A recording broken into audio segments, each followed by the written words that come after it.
अस्सलाम वालेकुम everyone, my name is Zafran Sajid. उम्मीद करता हूँ कि आप सब खैरियत से होंगे। आज के इस वीडियो लेक्चर में हम बात करेंगे एमटीएच 501 के important short series of lecture में लेक्चर नंबर 19 की।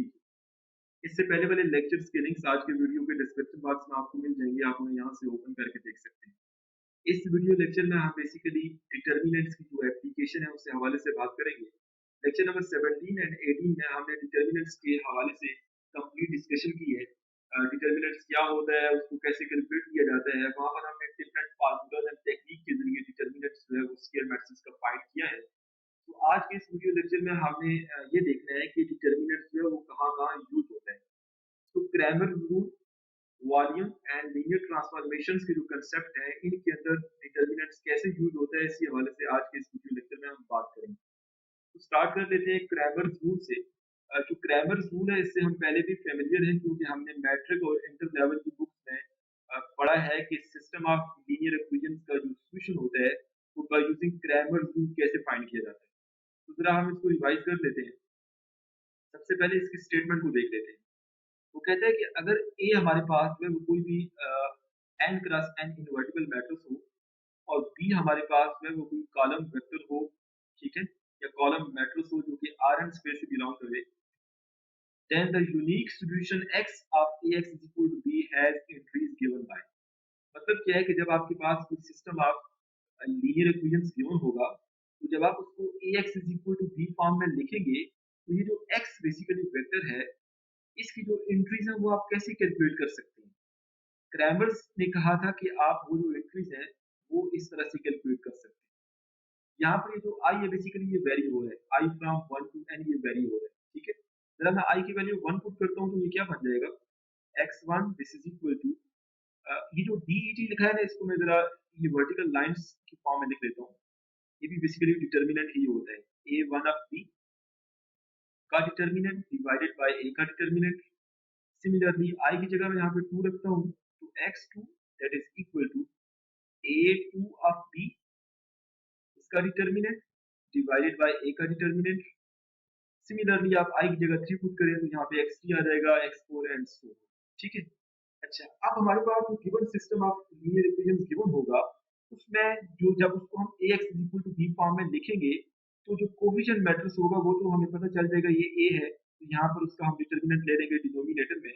लेकिन सवाल ये पैदा होता है कि ये जो न्यूमिनेटर में आपके पास a1 ऑफ b मैट्रिक्स है, ये कौन सा मैट्रिक्स है जिसका हमने डिटर्मिनेंट यहाँ पे पुट किया हुआ है।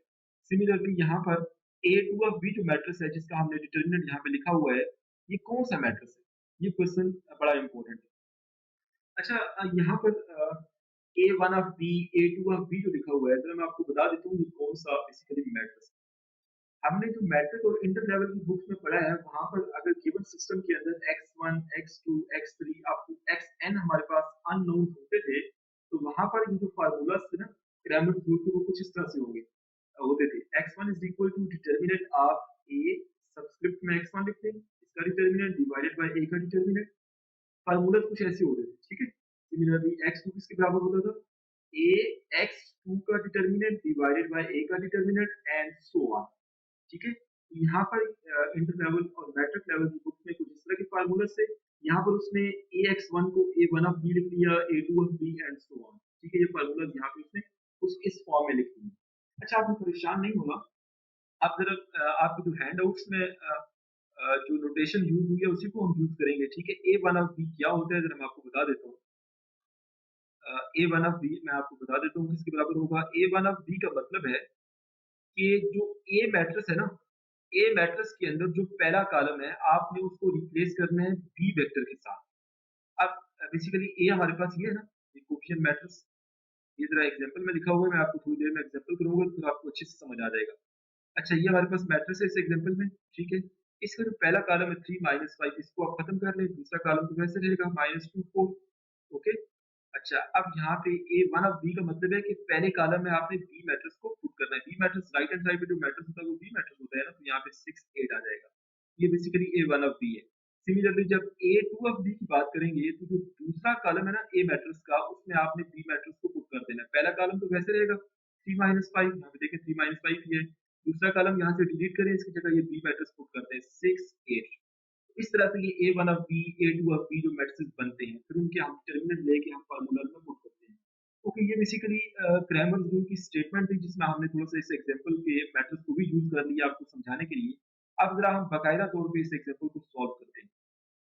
अच्छा, इस एग्जांपल में हमने क्रैमर्स रूल को यूज करना है in order to solve the given system. इस गिवन सिस्टम में बेसिकली दो लीनियर इक्वेशंस हैं और दो ही अननोन है। ओके, अच्छा, सबसे पहला जो आपने काम करना है वो ये करना है कि आपने इस गिवन लीनियर सिस्टम को ax is equal to b form में लिखना है। ठीक है, मतलब मैट्रिक्स फॉर्म में लिखना है। तो ये बेसिकली उसकी मैट्रिक्स फॉर्म है। इसमें सबसे पहले जो है ये कोफिशिएंट मैट्रिक्स होता है, फिर आपके पास साथ ये मल्टीप्लाई करते हैं अननोन का मैट्रिक्स। ठीक है, जिसे कॉलम वेक्टर भी कह सकते हैं क्योंकि इसमें एक कॉलम है। उसके बाद राइट हैंड साइड पे जो एंट्रीज है इस गिवन सिस्टम के अंदर, उसको हमने इस तरह मैट्रिक्स फॉर्म में लिख दिया। तो ये ax is equal to b form जो आई होप तो आपको पता है कैसे लिखते हैं। अच्छा, इसमें आप a को इलादा कर लेते हैं, ये बेसिकली a है, उसके साथ फिर x को इलादा कर लिया जो अननोन का मैट्रिक्स है, उसके राइट हैंड साइड पे जो मैट्रिक्स को हम b कहते हैं, तो b को हमने इलादा कर दिया। अच्छा, अब जरा हम हमारे पास यहाँ पे इस अननोन के मैट्रिक्स में आप देखें तो x1 और x2 की वैल्यूज आपने फाइंड करनी है। तो बाय यूजिंग क्रैमर रूल मैं इन दोनों के फार्मूलाज यहाँ पे लिख देता हूँ। x1 और x2 का जो फार्मूला होगा वो क्या होगा, x1 that will be equal to determinant of a1 of b divided by a का डिटर्मिनेंट।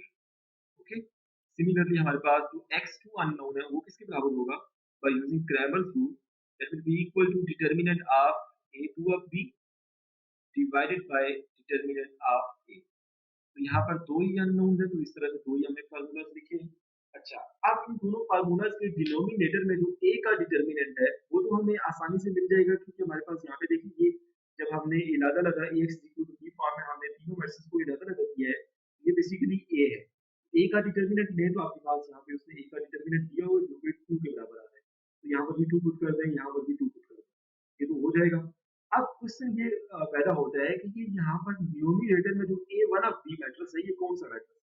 तो यहाँ पर मैंने अभी थोड़ी देर पहले जब मैं थ्योरम की स्टेटमेंट समझा रहा था, तो वहां पर मैंने इस एग्जांपल में से आपको बता दिया था कि a1 ऑफ b क्या होता है। a1 ऑफ b हमारे पास जो मैट्रिक्स होगा, पहले हम मैट्रिक्स लिख देते हैं, that will be equal to जो a मैट्रिक्स का पहला कॉलम है ना उसको b के साथ रिप्लेस कर देंगे। पहला कॉलम 3 5 है, इसको जब b के साथ रिप्लेस करेंगे तो 6 8 आ जाएगा। दूसरा कॉलम वैसे ही रहेगा -2 और 8। ये सिर्फ क्रैमर रूल के अंदर आपने करना है। ओके, ये बेसिकली a1 ऑफ b आ गया। सिमिलरली जो a2 ऑफ b है that will be equal to, अब a मैट्रिक्स का जो दूसरा कॉलम है उसे आप b के साथ रिप्लेस कर दें। ओके, तो दूसरा कॉलम बेसिकली पहला तो वैसे रहेगा 3 5, अब दूसरा कॉलम क्या है -2 4, इसको आप रिप्लेस कर रहे हैं b मैट्रिक्स के साथ, दैट इज 6 एंड 8। ओके, तो इस तरह से a1 ऑफ b और a2 ऑफ b मैट्रिक्स आपको मिल गए हैं। अब आपने इन दोनों का इलादा इलादा डिटर्मिनेंट लेकर यहाँ पे और यहाँ पे पुट करना है।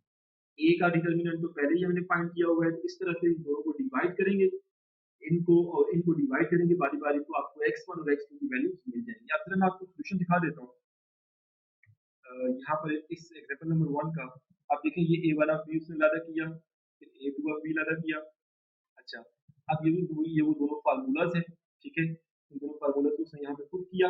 अच्छा, उसके बाद a1 ऑफ b का डिटर्मिनेंट लिया। देखिए ये a1 ऑफ b है, ये वाला, इसका आप डिटर्मिनेंट ले जरा, इसका डिटर्मिनेंट जरा मैं यहाँ पे आपको लेके बता देता हूँ। 6 8 -2 4, इसका आप डिटर्मिनेंट लें तो 6 को 4 से मल्टीप्लाई करें दैट इज 24, इसमें माइनस आएगा, -2 को 8 से मल्टीप्लाई करें तो -16 आएगा। अच्छा, 24 प्लस 16 करें तो आपके पास आंसर क्या आएगा, दिस इज 3, सॉरी ये नहीं आता, दिस इज 10, यहाँ पे 0 आ गया, 2 plus 1 plus 1 that will B 4, ये 40 आ जाएगा। तो यहाँ पे आपको अगर नजर आ रहा हो तो ये 24 प्लस 16 करेंगे तो 40 ही आएगा, और उसको फिर a के डिटर्मिनेंट जो कि 2 के बराबर है उस पर डिवाइड करेंगे तो आंसर 20 आ जाएगा। ठीक है, सिमिलरली यहाँ पर भी 24 प्लस 30 कैसे आता है मैं आपको बता देता हूँ। ये जो a2 ऑफ b है इसका आप डिटर्मिनेंट लें जरा, 3 5 6 और 8, इसका आप डिटर्मिनेंट लें तो 8 को 3 से मल्टीप्लाई किया 24, माइनस 6 को -5 से मल्टीप्लाई करें तो -30 आता है। तो 24 प्लस 30, तो यहाँ पे आपको नजर आ रहा होगा 24 प्लस 30 ही लिखा हुआ है। ये a2 ऑफ b जो मैट्रिक्स था उसका हमने डिटर्मिनेंट लिया और यहाँ पे डायरेक्ट वैल्यू पुट कर दी। इसको 2 से डिवाइड करेंगे तो हमारे पास आंसर जो है वो 27 आ जाएगा। इस तरह से हमने क्रैमर्स रूल को यूज करते हुए हमने x1 और x2 जो अननोन्स हैं उन दोनों की वैल्यूज हमने कैलकुलेट की। होप सो कि आपको इस चीज की अंडरस्टैंडिंग होगी है। अब जरा हम आगे मूव करते हैं। नेक्स्ट हमारे पास जो एग्जांपल नंबर 2 है, इसमें हमारे पास जो गिवन सिस्टम है उसमें बेसिकली दो लीनियर इक्वेशंस हैं, ठीक है।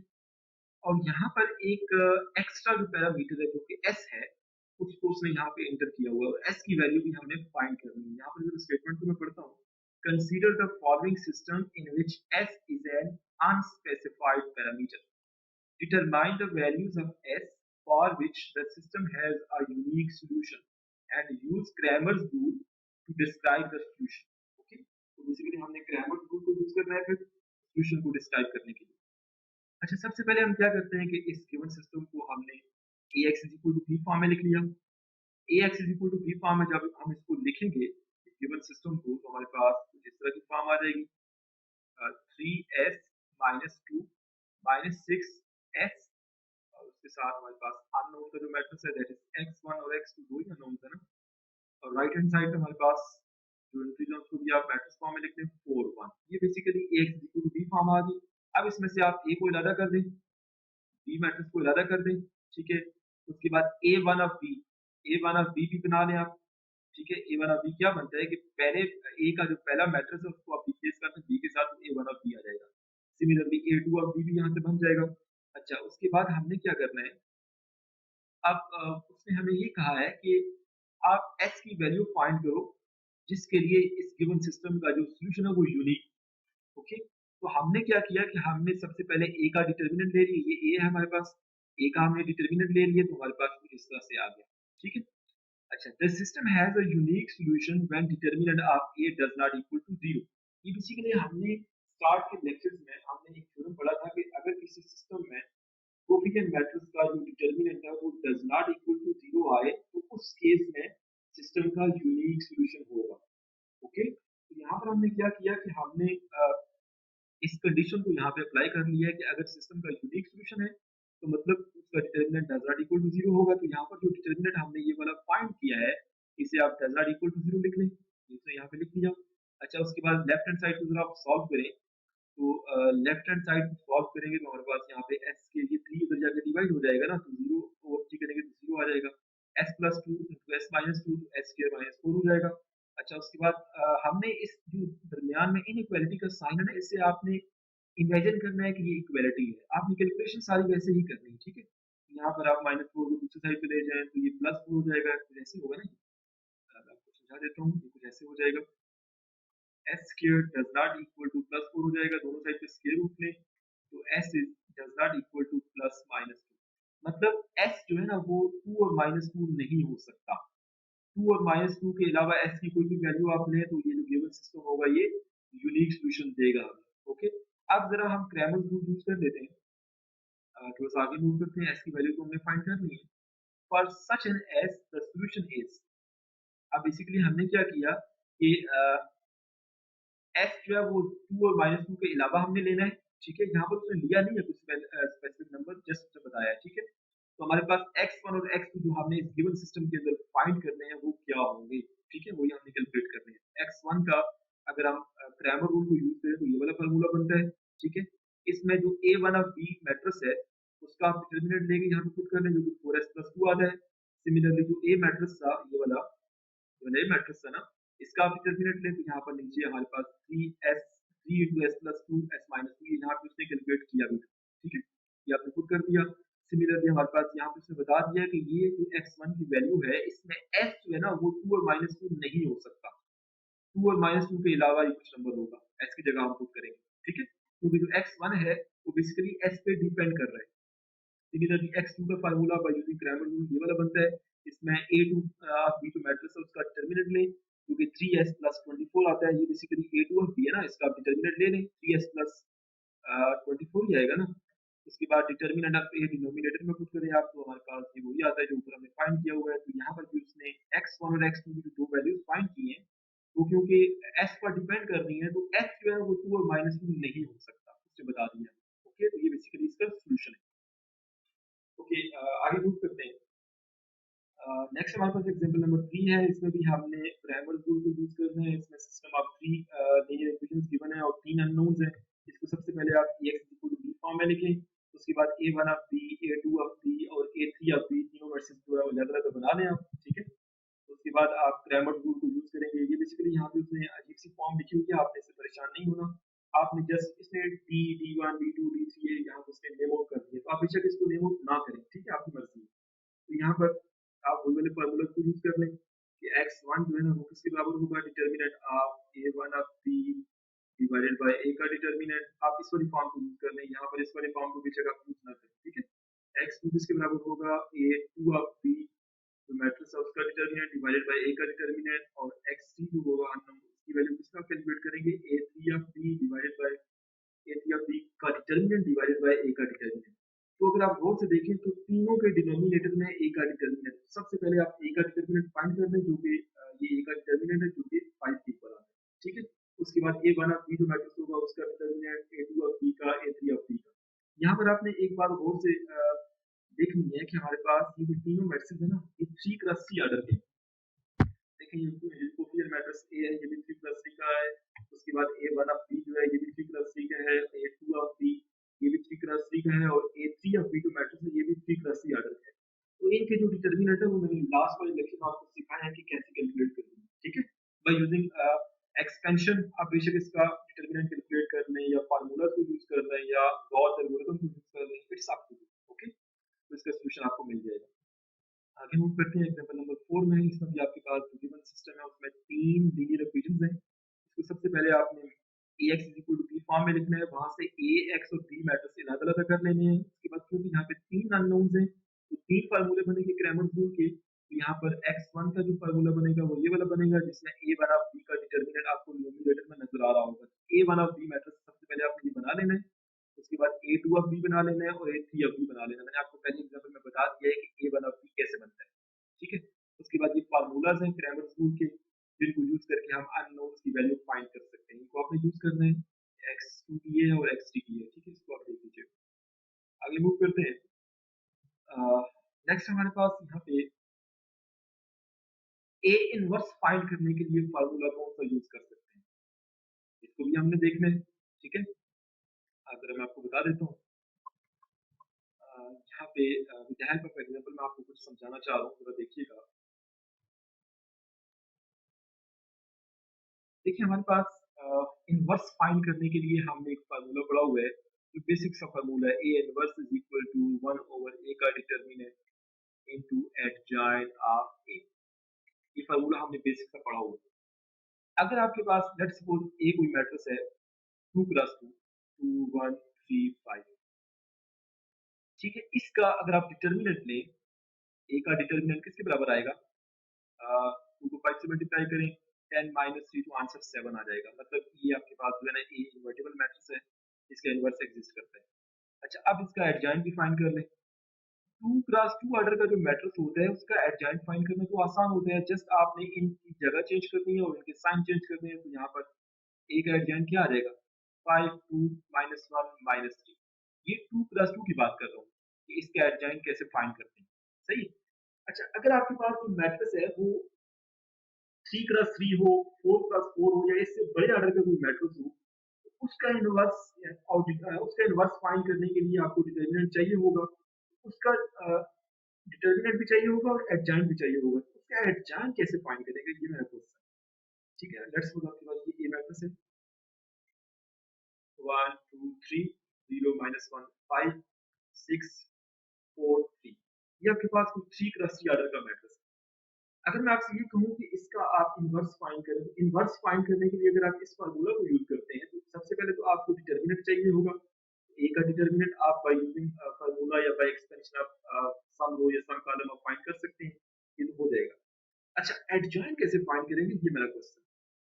एडजॉइंट ऑफ ए जो है ये कैसे कैलकुलेट करेंगे, क्योंकि 2 क्रॉस 2 के केस में तो हमने इनकी जगह चेंज की, इनके साइन चेंज किए। अच्छा अब जो 3 क्रॉस 3 ऑर्डर का मैट्रिक्स है उसका एडजॉइंट को हम ऐसे फाइंड नहीं कर सकते। तो यहाँ पर अभी मैं थोड़ी देर में आपको वही टेक्निक सिखाने जा रहा हूँ कि किस तरह से हमने एडजॉइंट फाइंड करना है 3 क्रॉस 3 या उससे बड़े ऑर्डर के जो मैट्रिक्स होते हैं, कि जब हम उनके इनवर्स फाइंड करते हैं तो हमें एडजॉइंट भी चाहिए होता है। तो एडजॉइंट हम कैसे कैलकुलेट करते हैं ये भी मैंने आपको बताना है, ओके। जरा आप गौर से सुनिएगा, ओके। आगे मूव करते हैं। थ्योरम नंबर 2 है basically, let A be an invertible n cross n matrix, then A inverse is equal to this, ये मैंने आपको बता दिया। अच्छा, जब 2 + 2 ऑर्डर का मैट्रिक्स होगा, ए हमने ये भी ले ली है, ठीक है, इसका डिटरमिनेंट 13 आ गया, ठीक है, इसका इन्वर्स फाइंड करेंगे, तो इन्वर्स भी जो है ना आ जाएगा, क्योंकि हमें एडजॉइन इसका पता है, डिटरमिनेंट हमने फाइंड कर लिया, तो इन्वर्स आ जाएगा, ठीक है।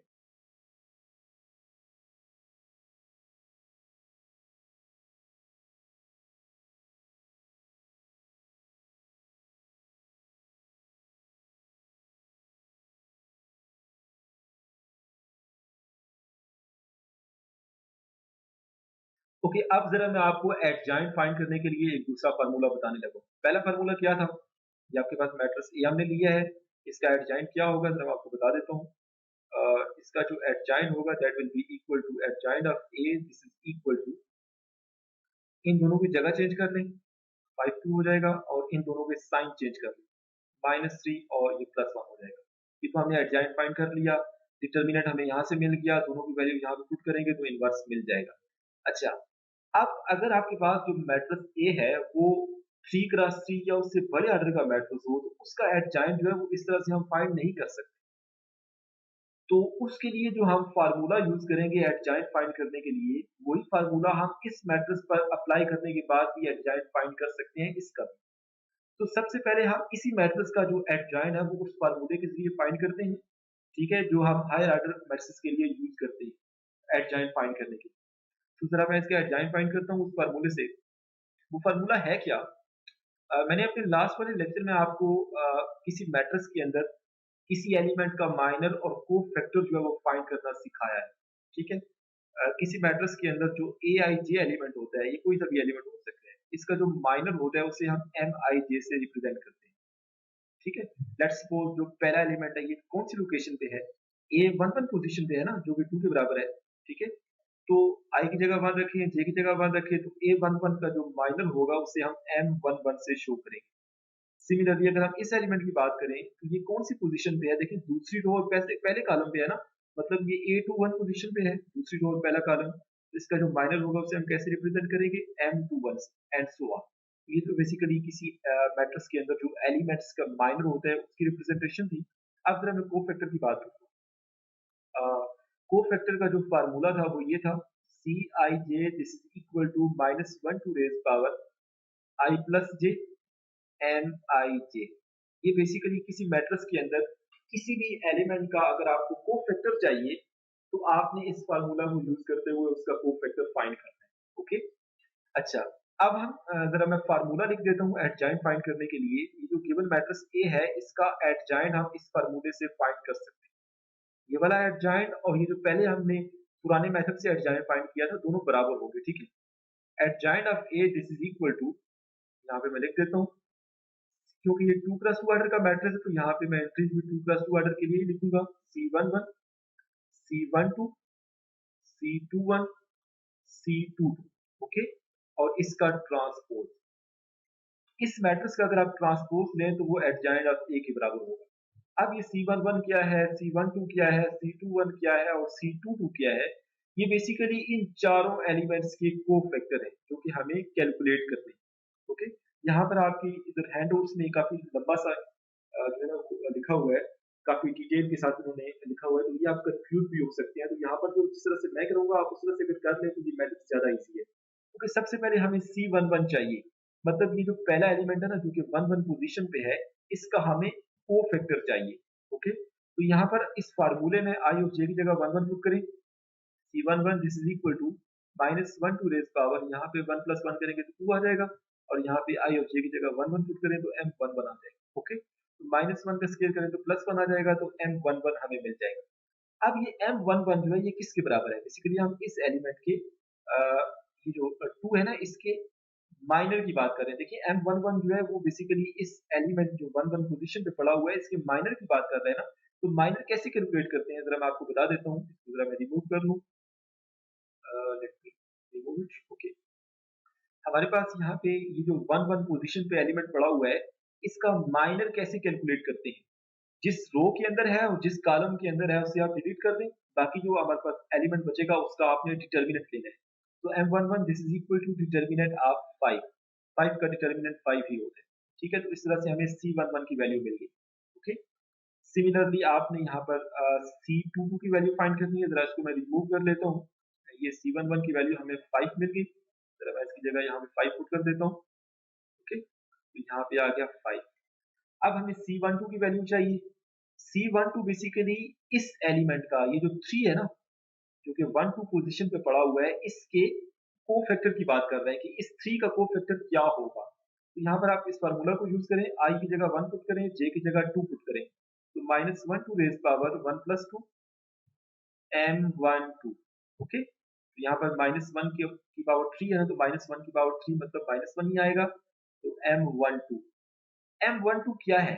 इस मैट्रिक्स के अंदर 1-2 पोजीशन पे जो एलिमेंट पड़ा है उसके माइनर की बात कर रहे हैं। 1-2 पोजीशन पे कौन सा एलिमेंट है? 3 है ना, पहली रो और दूसरा कॉलम, यही 3 एलिमेंट है ना। तो इसका जो बेसिकली माइनर होगा वो किसके बराबर होगा? 3 का जो माइनर होगा वो किसके बराबर होगा? ये 3 एलिमेंट है, जो इसका माइनर है, इसका क्या मतलब है कि जिस रो में है और जिस कॉलम है उसे आप डिलीट करें, बाकी आपके पास जो -1 बचता है ये बेसिकली m12 होगा। -1 का डिटर्मिनेंट, सॉरी, ठीक है। तो यहाँ पर ये जो -1 का डिटर्मिनेंट है, इसका मतलब मॉड हरगिज नहीं है, ठीक है। -1 का डिटर्मिनेंट -1 ही होता है। माइनस इंटू -1 आएगा और माइनस माइनस करेंगे तो ये +1 आ जाएगा। तो यहाँ पे C12 की जो वैल्यू आती है बेसिकली वो क्या आएगी? C12 बेसिकली हमारे पास +1 के बराबर आता है। तो यहाँ पर मैं वैल्यू पुट कर देता हूँ, जहाँ पे जगह थोड़ी सी कम है तो उस वजह से मैं यहाँ पे डायरेक्ट करता हूँ। ओके, तो यहाँ पर 1 आ जाएगा। अब C21 की बात करता हूँ। यहाँ पे मैं फार्मूले में i की जगह 1, i की जगह 2 और j की जगह 1 पुट करता हूँ। यहाँ पे -1 का क्यूब हो जाएगा, m21 हो जाएगा। इसको थोड़ा सा मैं डायरेक्ट कर रहा हूँ अभी। m21 मतलब ये जो एलिमेंट है इसका कोफैक्टर हमने फाइंड करना है, तो ये माइनस इंटू डिटर्मिनेंट r, ये जिस रो में है और जिस कॉलम में है उसे डिलीट करें तो यहाँ पे सिंपल 3 बच जाएगा, तो यहाँ पे 3 आ जाएगा। तो 3 का डिटर्मिनेंट 3 ही आता है, तो आपके पास आंसर क्या आएगा? -3। तो यहाँ पे हमारे पास C21 है, C21 की जगह आपके पास -3 आ जाएगा। इसको मैं रिमूव कर देता हूँ। ओके, हमारे पास यहाँ पे -3 आ गया। अब लास्ट वाला एलिमेंट C22 है, मतलब इस फार्मूले के अंदर i और j की जगह आप 22 पुट करें, तो यहाँ पे -1 की बेस पावर 2 + 2 करेंगे तो 4 आ जाएगा, m22। अच्छा, -1 की पावर 4 +1 आ जाएगा, तो m22। 2-2 पोजीशन के ऊपर जो एलिमेंट पड़ा हुआ है इसका माइनर हमने फाइंड करना है। इस मैट्रिक्स के अंदर आप देखें 2-2 पोजीशन पे कौन सा एलिमेंट है? केवल एलिमेंट है ना 5। 5 जिस कॉलम में है और जिस रो में है उसे आप डिलीट करें, बाकी जो भी बचता है उसका डिटर्मिनेंट, ये बेसिकली m22 होगा। ठीक है, तो 2 का डिटर्मिनेंट 2 ही आता है, तो यहाँ पर जो C22 है उसकी वैल्यू कितनी आ गई? +2 आ गई। ठीक है, तो यहाँ पर मैं इसकी वैल्यू पुट कर देता हूँ। ओके, यहाँ पर मैंने इसकी वैल्यू पुट कर दी 2। अच्छा, अब ये बेसिकली इसका आपने ट्रांसपोज लेना है। इसका आप ट्रांसपोज लेंगे तो ये एडजॉइंट ऑफ ए के बराबर होगा। 5 1 -3 और 2। ओके, ये इसका आता है ना। अब जरा इस गिवन मैट्रिक्स का डिटर्मिनेंट लें, एडजॉइंट लें, सॉरी। ये जो गिवन मैट्रिक्स है हमारे पास, ये वाला, इसका आप एडजॉइंट लें जो पुराने वाले मेथड से आप लेते हैं। इसका एडजॉइंट क्या आएगा? तो मैं यहाँ पे लिख देता हूँ, adjoint of A, adjoint of A this is equal to, यहाँ पे लिखेंगे, इन दोनों की जगह चेंज करें 5 2 और इन दोनों की साइन चेंज करें, तो क्या ये वाला और ये वाला बराबर है? लेकिन 5 3 1 2, 5 3 1 2 दोनों बराबर है ना। तो ये वाला मेथड इस तरह से एडजॉइंट फाइंड करने के लिए यूज होते हैं। इस मेथड के जरिए आप बेसिकली 2 क्रॉस 2 और उससे बड़े ऑर्डर का जितने भी मैट्रिक्स होते हैं उनका एडजॉइंट फाइंड कर सकते हैं। होप सो कि आपको इस चीज की अंडरस्टैंडिंग होगी है। अब जरा मैं आपको जो इस एग्जांपल का सॉल्यूशन जो आपकी हैंडआउट में लिखा हुआ दिखा देता हूँ। सबसे पहले हमने ए का डिटर्मिनेंट फाइंड किया, उसके बाद ये इसने आप देख लीजिएगा, लेकिन जिस तरह से मैंने आपको कराया आप आगे उस तरह से करने तो ज़्यादा मुनासिब होगा। ठीक है, यहाँ पर उसने फिर C11 C12 C21 C22 ये सारे फाइंड किए हैं। ठीक है, आप जो मैंने जिस तरह से कराया उस तरह से काइंडली कर लें, आपको टेंशन नहीं होगी, वो बहुत ईजी मेथड है। ठीक है, उसके बाद आपने क्या करना है कि आप यहाँ पे आपने वैल्यू पुट करनी है। ठीक है, अब क्योंकि उसने यहाँ पे क्रैमर्स रूल को भी यूज किया हुआ है, तो क्रैमर्स रूल बेसिकली वही है कि आप किस तरह से x11 x12 x21 ये सारी वैल्यूज आप किस तरह से फाइंड करेंगे। x11 किसके बराबर होगा? C11 divided by determinant of a। x12 किसके बराबर होगा? C21 divided by determinant of a। ये सारा आप वही करना है। ठीक है, आपने वैल्यू पुट की तो आपके पास a इनवर्स की वैल्यू आ जाएगी। होप तो आपको इसकी अंडरस्टैंडिंग होगी है। अच्छा, अब हमारे पास नेक्स्ट एग्जांपल एग्जांपल नंबर 5 है। इसमें भी आपने इसका इन्वर्स फाइंड करना है, जो कि 3 + 3 ऑर्डर का मैट्रिक्स है। सबसे पहले तो आपने इसका डिटर्मिनेंट फाइंड करना है। डिटर्मिनेंट फाइंड करने के बाद आपने फिर एडजॉइंट फाइंड करना है। एडजॉइंट फाइंड करने के लिए आपको ये सारे कोफैक्टर्स चाहिए होंगे, C11, C12, C13, C21, C22, C23, C31, C32, C33। ये सारे कोफैक्टर आपने फाइंड करने हैं, उस मैट्रिक्स के अंदर पुट करने हैं और ट्रांसपोज लेना है। तो आपके पास फिर एडजॉइंट की वैल्यू आ जाएगी। यहाँ पर उसने इस तरह से आपके पास ये वो जनरल मैट्रिक्स है। देखें C11, C12, C13 उसने पहले ही ट्रांसपोज ले लिया। देखिए वो जो पहली रो थी पहला कॉलम बना दिया, दूसरी रो को दूसरा कॉलम और तीसरी रो को तीसरा कॉलम। उसके बाद वैल्यूज यहाँ पे पुट की है तो ये ए का एडजॉइंट आ गया। अच्छा, उसके बाद उसने क्या किया है कि डिटर्मिनेंट इस तरह से आप बेशक डिटर्मिनेंट फाइंड ना करें। आप ए जो आपके पास ये ए है यहाँ पर ये वाला, इसका आप डायरेक्ट पहली रो के लिए इसको एक्सपेंड करें तो आपके पास इसका डिटर्मिनेंट आ जाएगा। तो डिटर्मिनेंट भी आ गया, एडजॉइंट भी आ गया, दोनों को यहाँ पे जस्ट आपने मल्टीप्लाई करना है तो आपके पास आंसर आ जाएगा। इस मेथड से बेशक आप डिटर्मिनेंट जो है ना वो फाइंड ना करें। ये वैसे मेथड मुश्किल नहीं है। इसमें है क्या कि आपने जो फार्मूला पढ़ा हुआ है A inverse is equal to adjoint of A divided by A का डिटर्मिनेंट। तो आपने करना ये है कि ए का जो डिटर्मिनेंट है राइट से लेफ्ट साइड में मल्टीप्लाई करें ए का डिटर्मिनेंट, और ये ए इनवर्स को नीचे ले जाएं equal to adjoint of A divided by A का इनवर्स। अब ए का इनवर्स अगर आप ऊपर देखते हैं तो पावर पॉजिटिव हो जाएगी, ए इंटू एडजॉइंट ऑफ ए हो जाएगा। ठीक है, तो यहाँ पर उसने एट ए को और एडजॉइंट ऑफ ए को मल्टीप्लाई किया है तो ए का डिटर्मिनेंट आ गया। ठीक है, तो आप इस तरह से फाइंड कर लें ए का डिटर्मिनेंट, या जिस तरह से आप पहले फाइंड करते रहे हैं, जिस तरह से आप पहले रो की एक्सपेंड करते हैं या किसी फार्मूले को यूज करके आप जो है ना वो डिटर्मिनेंट फाइंड करते हैं, वो ज्यादा इजी है। इसको बेशक आप यूज ना करें। ओके, तो डिटर्मिनेंट 14 ही आएगा। एडजॉइंट आपने पहले फाइंड कर लिया है, उसके बाद 1/14 को हर एक नंबर से मल्टीप्लाई करें तो ये बेसिकली जो है ना ए का इनवर्स आ जाएगा। होप तो आपको इस चीज की अंडरस्टैंडिंग होगी है। अब अगर हम आगे मूव करते हैं कि वॉल्यूम के अंदर और एरिया के अंदर किस तरह से जो है ना वो डिटर्मिनेंट का कंसेप्ट यूज होता है, बड़ा इंपॉर्टेंट थ्योरम है, इसको पहले पढ़ लेते हैं। If A is a 2 × 2 matrix, the area of parallelogram determined by the columns of A is determinant of A। वो कहते हैं कि अगर A आपके पास कोई 2 × 2 ऑर्डर का मैट्रिक्स है तो पैरेललोग्राम का जो एरिया होगा, ठीक है, वो इस मैट्रिक्स A के जो कॉलम्स होंगे ना उससे हम लिख सकते हैं। ठीक है, बेसिकली इस मैट्रिक्स A के अंदर दो कॉलम्स होंगे ना, दो रो दो कॉलम्स हैं, दो कॉलम्स हैं बेसिकली, मतलब दो वेक्टर्स है ना जो कि R2 से बिलोंग करते हैं। तो इस पूरे मैट्रिक्स ए का हम डिटर्मिनेंट लें तो वो बेसिकली एरिया ऑफ पैरेललोग्राम के बराबर होगा। ठीक है, सिमिलरली अगर आपके पास मैट्रिक्स है वो 3 × 3 ऑर्डर का हो तो फिर हमारे पास जो पैरेलल पाइप होगा ना उसका जो वॉल्यूम होगा, 3 × 3 की बात है तो यहाँ पे वॉल्यूम का कंसेप्ट आ गया। ठीक है, 2 × 2 के केस में एरिया था, 3 × 3 जब मैट्रिक्स होगा तो फिर हम वॉल्यूम की बात करेंगे। तो पैरेलल पाइप का जो वॉल्यूम होगा वो हम कैसे कैलकुलेट कर सकते हैं? सिंपल, आपने ए का डिटर्मिनेंट लेना है। ए हमारे पास क्या है? 3 + 3 ऑर्डर का मैट्रिक्स है। तो ये जो डिटर्मिनेंट ऑफ ए है ना ये basically volume of parallel pipe को शो कर रहा है। आप जरा हम एग्जांपल जो लेते हैं, एग्जांपल नंबर 6 में हमारे पास क्या कह रहे हैं कि calculate the area of parallelogram determined by the points. हमारे पास 4 पॉइंट्स गिवन है। ठीक है, हमने एरिया ऑफ पैरेललोग्राम जो है वो फाइंड करना है।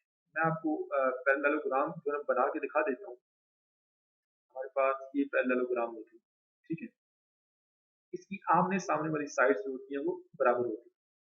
अच्छा, यहाँ पे उसने किया क्या है कि सबसे पहले किसी एक चार पॉइंट्स है ना, 1 2 3 4, ये ए है, ये बी है, ये सी है, ये डी है। उसने यहाँ पर नेम आउट कर दिया, ये ए है, ये बी है, ये सी है, ये डी है। अच्छा, ये जो पहला पॉइंट है ना उसने इसको फिक्स कर दिया। फिक्सिंग वन पॉइंट से इसको हमने फिक्स कर दिया। ठीक है, इसको जरा नेम आउट कर लेता हूँ। ये ए है, ये बी है, ये सी है और ये डी है। अच्छा, ए को उसने फिक्स कर दिया। अच्छा, अब ए से लेके बी तक जो वेक्टर बनता है वो कैसे हम कैलकुलेट करते हैं? ए बी का जो वेक्टर है किस तरह हम कैलकुलेट करते हैं? ओ बी माइनस ओ ए, इस तरह से कैलकुलेट करते हैं ना। तो यहाँ पर उसने ये ए बी फाइंड किया हुआ, ये ए बी बेसिकली वेक्टर है। ठीक है, यहाँ पर उसने ओ बी जो पुट किया है, ओ बी की वैल्यू क्या है बेसिकली, ये हमारे पास बी पॉइंट है। ठीक है, ये हमारे पास ये जो R2 के अंदर पॉइंट्स है ना इसे हम वेक्टर फॉर्म में भी लिख सकते हैं, मैट्रिक्स फॉर्म में भी लिख सकते हैं। ये 0 3 है। ठीक है, माइनस ओ ए बेसिकली क्या है हमारे पास, ये ओ ए है, -2 -2।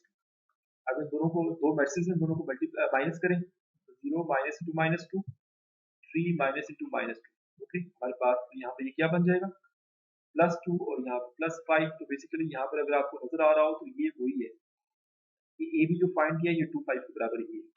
सिमिलरली ए सी फाइंड किया, सबसे पहले हमने ए बी फाइंड किया ये वाला, उसके बाद ए सी फाइंड किया।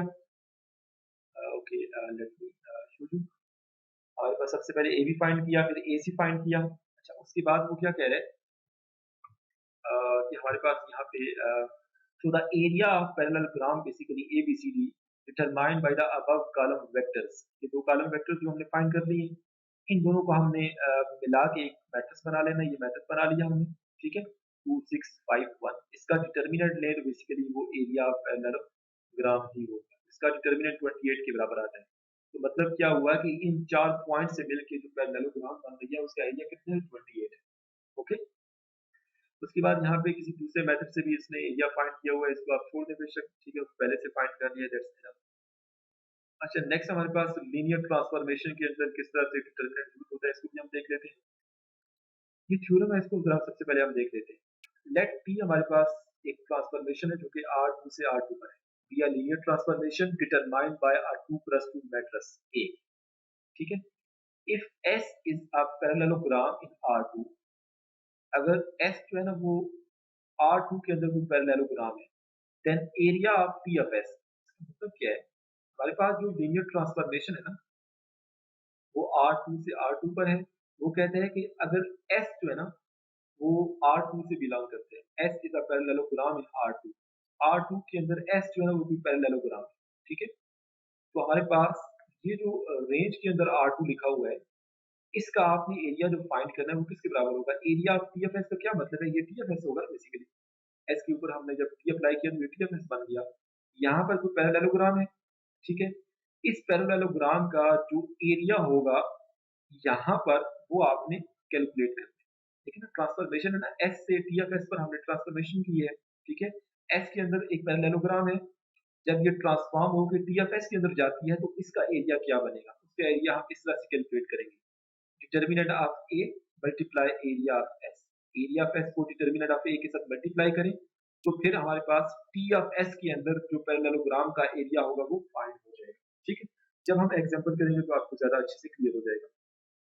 दूसरा क्या कह रहा है कि if T is determined by a 3 × 3 matrix A and if S is a parallel pipe in R3, अब हमारे पास जो S है वो R3 के अंदर कोई पैरेलल पाइप है, then volume of T of S जो होगा वो किसके बराबर होगा, determinant of A multiply volume of S।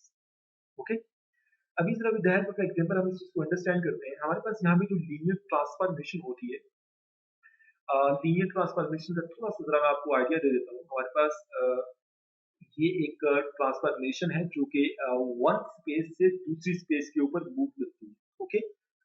यहाँ पर वो कहता है कि इसी एग्जांपल को देख लेते हैं, इसी थ्योरम को देख लेते हैं कि वो R2 से R2 के ऊपर बेसिकली एक मैपिंग है, एक फंक्शन है, एक ट्रांसफॉर्मेशन है, ओके। R2 के अंदर वो कहता है हमने एक सेट S लिया है, ठीक है, और सेट S जो है ना बेसिकली वो बेसिकली एक पैरेललोग्राम है, ठीक है। If S is a parallelogram in R2, यहाँ पे लिखा है ना, तो S बेसिकली जो है ना वो R2 जो कि इस ट्रांसफॉर्मेशन की डोमेन है, यहाँ पर एक कोई पैरेललोग्राम है। इसको जरा मैं यहाँ पे बना भी देता हूँ, ये हमारे पास पैरेललोग्राम है। इस पैरेललोग्राम के ऊपर जब हम ट्रांसफॉर्मेशन अप्लाई करते हैं और ये यहाँ पर जाती है इस R2 के अंदर, तो फिर उसका एरिया क्या होगा, इस एरिया को हमने कैलकुलेट करना है और इस एरिया का फार्मूला ये यहाँ मैंने आपको समझा दिया, ओके। कि डिटर्मिनेंट ऑफ ए हमने लेना है, जो मैट्रिक्स हमारे पास गिवन होगा उसका डिटर्मिनेंट लें और उसको एरिया ऑफ एस के साथ मल्टीप्लाई कर दें। मतलब एस हमारे पास क्या था, ये पैरेललोग्राम था ना, इसका एरिया जो है उसको आप ए के डिटर्मिनेंट के साथ मल्टीप्लाई कर दें तो आपके पास area of parallelogram in P of S आ जाएगा। मतलब यहाँ पे जो एरिया होगा ना पैरेललोग्राम को वो आपको मिल जाएगा। अच्छा, अब जरा हमारे पास यहाँ पे पहले उसने पैरेललोग्राम लिया था, अब यहाँ पे डोमेन के अंदर उसने पैरेलल पाइप ले लिया। तो पैरेलल पाइप जब ट्रांसफॉर्मेशन के बाद यहाँ रेंज में जाएगा तो उसका एरिया, उसका वॉल्यूम क्या होगा, ठीक है, उसका वॉल्यूम हम इस फार्मूले से कैलकुलेट कर सकते हैं। ओके, अब जरा हम एग्जांपल पे जाते हैं। हमारे पास यहाँ पे एग्जांपल नंबर 7 में वो कह रहा है कि let A and B be positive numbers. हमारे पास ए और बी दोनों ये कोई पॉजिटिव नंबर्स हैं, ठीक है। Find the area of region E bounded by the ellipse whose equation is this one। Okay, हमारे पास ये बेसिकली जो है ना ये एलिप्स की इक्वेशन है। अच्छा, ये बेसिकली एलिप्स की इक्वेशन है। ओके, अब वो क्या कह रहा है कि आपने इसका एरिया फाइंड करना है, ठीक है। कैसे फाइंड करेंगे जरा देख लेते हैं। We claim that E is the image of the unit disk D under the linear transformation। ये बेसिकली linear transformation, ठीक है। ये जो A है ना, ये बेसिकली ट्रांसफॉर्मेशन को शो कर रहा है। इसको यहाँ पे हम T कह देते तो ज्यादा मुनासिब होता है बहरहाल। अच्छा, ये D से E पर है। D बेसिकली हमारे पास जो है वो यूनिट डिस्क है, ठीक है। और हमारे पास जो E है बेसिकली ये E हमारे पास जो है ना इस यूनिट डिस्क का इमेज है।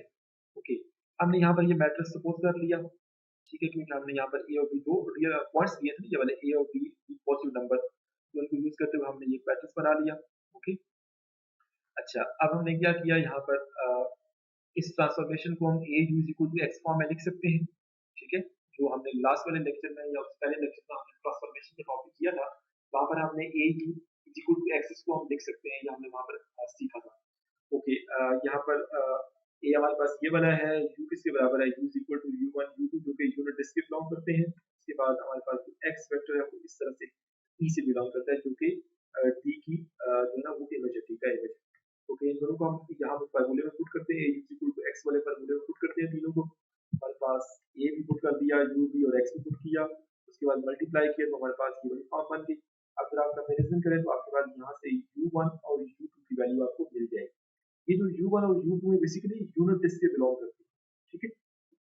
Since u belong to D in the circular disk, it follows that the distance of u from origin will be less than unity।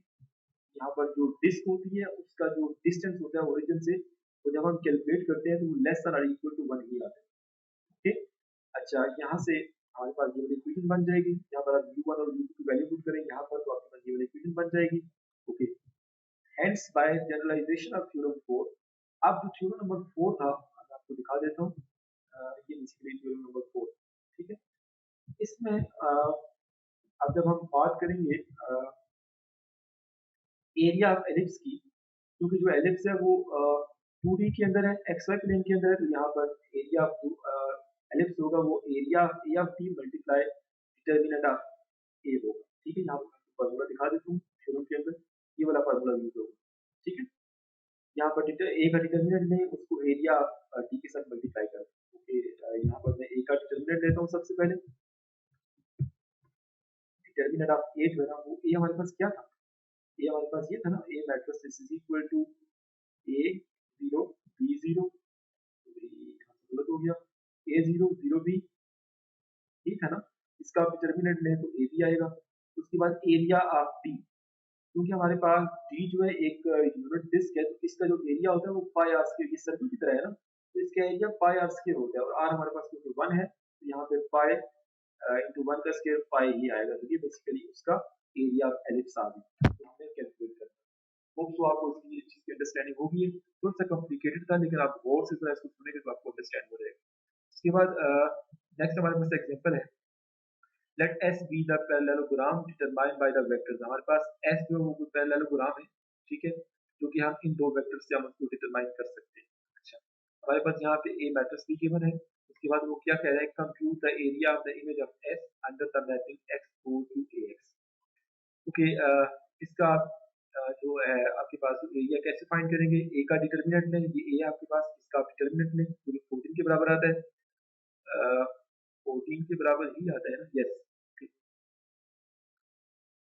1 minus 8 करेंगे तो हमारे पास यहाँ पे the area of S is this and determinant of A is equal to 2। Okay, हमारे पास यहाँ पे जो एरिया ऑफ एस है बेसिकली वो किसके बराबर होगा, हमने पीछे पढ़ा था ना कि जो 2+2 मैट्रिक्स होता है जब वो किसी पैरेललोग्राम को शो करता है तो इसका जो एरिया होता है वो किसके बराबर होता है, तो बेसिकली उसके ए के डिटर्मिनेंट के बराबर होता है। मैं आपको दिखा देता हूँ, यहाँ पर हमने इस थ्योरम में देखा था ये वाला, if A is a 2+2 matrix, the area of parallelogram determined by the columns of A is determinant of A। Just हमने वहां पर A का डिटर्मिनेंट लिया जो कि S का एरिया जो है उसको रिप्रेजेंट कर रहे हैं। ओके, मैं आपको दिखा देता हूँ। The area of S is basically A का हमें डिटर्मिनेंट जो कि 14 के बराबर आता है, ठीक है। बेसिकली इन दो वेक्टर्स को हमने मिला के एक मैट्रिक्स बनाया है और उसका हमने डिटर्मिनेंट दिया है जो कि 14 के बराबर है, और वो बेसिकली इस पैरेललोग्राम का एरिया है, ओके। तो उसके बाद ये जो मैट्रिक्स ए है इसका डिटर्मिनेंट है जो कि 2 के बराबर आता है, ओके। आप थ्योरम नंबर 4 को यूज करें area image of S calculate करने के लिए। मैं आपको दिखा देता हूँ ये भी। इस थ्योरम नंबर 4 को हमने यूज किया और ये वाली जो फार्मूला है इसको हमने यूज किया। Area of P of S किसके बराबर होगा, determinant of A multiply area of S. दोनों आपने कैलकुलेट किए हुए, जस्ट आपने दोनों को मल्टीप्लाई करना है कि दोनों को मल्टीप्लाई किया यहाँ पे, तो हमारे पास ये आंसर 28 आ गया। तो इस तरह से हमने जो हमारे पास ये जो पैरेललोग्राम है एस, जो कि इन दो B1 और B2 से हम डिटरमाइन कर सकते हैं, इनका जो इमेज होगा ना, बेसिकली इनका जो इमेज होगा पी एफ एस, वो बेसिकली उसका हमने area by using this formula जो है ना वो फाइंड कर लिया। होप्स तो आपको इस लेक्चर की अंडरस्टैंडिंग होगी है। इस लेक्चर में हमने बेसिकली जो लीनियर ट्रांसफॉर्मेशन के अंदर, क्रैमर्स रूल के अंदर और एरिया और वॉल्यूम फाइंड करने के लिए हमने डिटर्मिनेंट्स की कंसेप्ट को यूज किया है, और डिटर्मिनेंट कैसे यूज होता है उससे हमने देखा है। अगर आपको इस लेक्चर में कोई इशू है तो काइंडली आप कमेंट बॉक्स में कमेंट करें, और अगर आपको ये कंटेंट पसंद आया तो काइंडली इस वीडियो को लाइक करें, मेरे चैनल को सब्सक्राइब करें और इसे ज़्यादा से ज़्यादा शेयर करें। ये वाली जो वीडियो है ये मैं अपने फेसबुक पेज पर भी अपलोड करता हूँ, शेयर करता हूँ। मैथ्स बाय ज़ाफ़रान के नाम से मेरा फेसबुक पेज है, तो काइंडली उस पर भी आप फॉलो कर सकते हैं। Thank you so much for watching.